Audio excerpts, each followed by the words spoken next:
So hi, my name is Je-Ree with Je-Ree Reviews Media. Nice to meet you. Nice to Hi. meet you. Hi. Okay, so thank you for taking the time to speak with me today.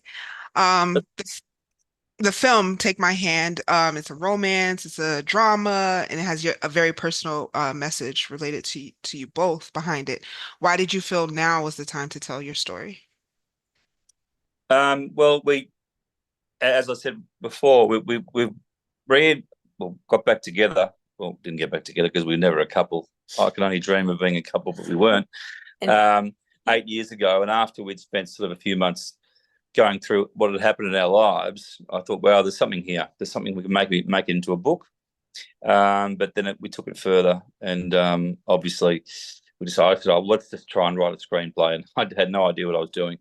And then, and that process took about 4 years. So to get to a point where people were interested in the film and the screenplay. And so we just sort of carried on from our little discussions of having coffee to get to this point. We didn't really stop. So it could have been something we could have done in 10 years, but I'm so glad that we've done it now. Yeah. Okay. And what have you discovered about yourself or each other during this process of making the film and writing the book? Right. In the film, I found that I need to be more honest with myself and be more open about my disease. And in doing so, I've been join people that are also suffering from MS as well, so we can be more supportive to each other and to the world. With MS world is quite a big world now, and we're going to hopefully engage each other and begin to help get a cause. I think what we've found out about each other is we can get through just about anything. Making a film like this and traveling the world and doing something like this, it's not easy with Claire's condition. And got to one point midway through the film where we had a massive fight on set, and the whole set cleared.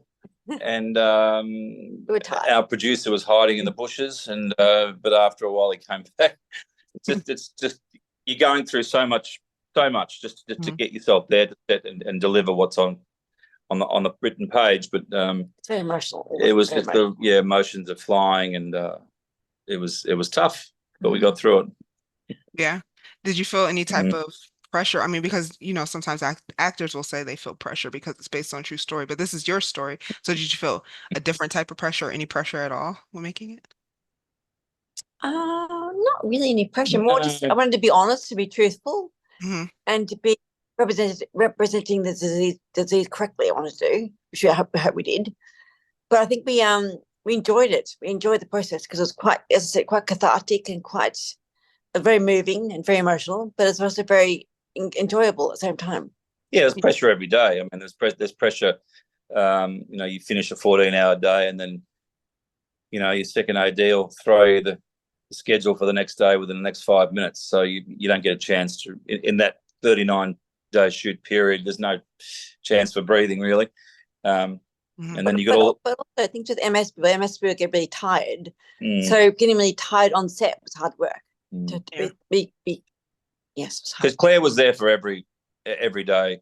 Yeah. And just especially when the MS scenes symptoms were showing, she was MS consultant on set. Definitely the consultant. In a way, I was. Yeah. And when we catch up with Laura 20 years later, after we first are introduced to her as a teenager, her life has gone a little bit different. She's very, she's at this corporate office and she has these kids and this life that may have not been what she thought it was going to be. And then she's, we see her struggling to have it all and balance everything. And I think another underlining message of the movie that I took from it is that it's okay that you don't have all the answers Yeah. in life. Would you agree with that? I read a lot. I think that people think that life's going to be perfect and things are going to work out fine, and they don't. But be aware, be prepared to change things. And life doesn't stop; it just changes. So it can be good to just. Right. I think so. Yeah, you said it well done. Yeah. And the horses are a big part of her life too, and a big part of the film and all that. Is that your experience? Did you grow up riding and everything like that, or is that I get from your life? Yeah. Okay. Horses, and horses are also very caring and very nurturing and very warm and lovely. I love them to bits, and they're a very important part of the movie. Okay. Claire said to me when she got back from England and we reconnected that she hadn't ridden in a while and she was too scared to ride and I kept saying, let's no, I can't. And then when we moved to the coast to Byron Bay where the film was shot, and there was a bit more of a relaxed area instead of being around a busy city, she was, I finally got her to do it, and it was amazing. Just like the moment at the end of the film where she got on, and I was just silent. I thought, please do it, please do it. It was so beautiful. And then she just got on the horse and went away. It was like, wow. And I cried. I thought, there's the end of the movie right there. Yeah. Yeah.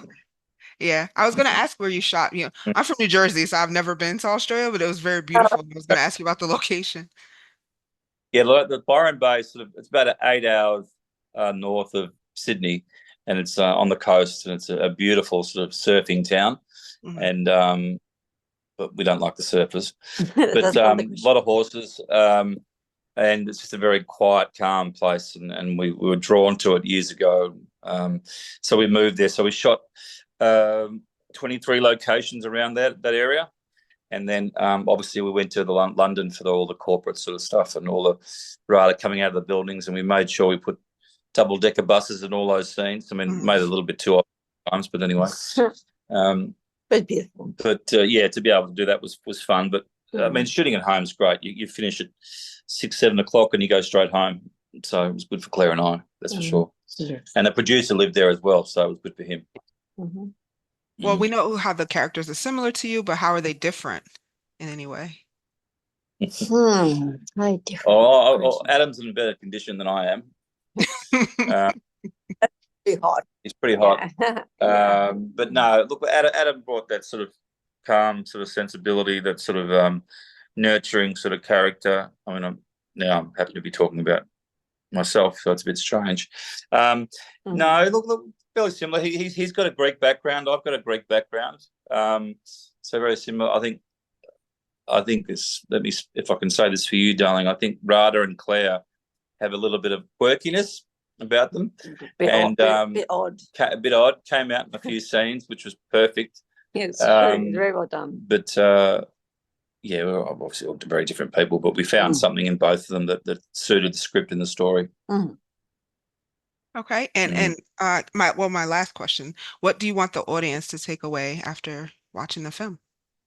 I want the audience to take away hope, and also that life is, as I said, life has changed, but life's going to be okay. You'll be all right. Just do the right thing. Be good to yourself. Be kind to yourself. You'll be okay. Yeah. And awareness of the disease is key. I think so.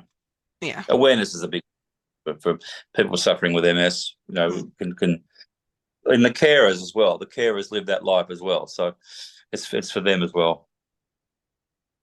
Okay. Well, great. Thank you so much for again taking the time to speak with me. And it's a great film, so thank you. Thank you. Thank you. Nice to meet you. Nice to meet you too. Have a good rest of your afternoon. Bye. Bye-bye.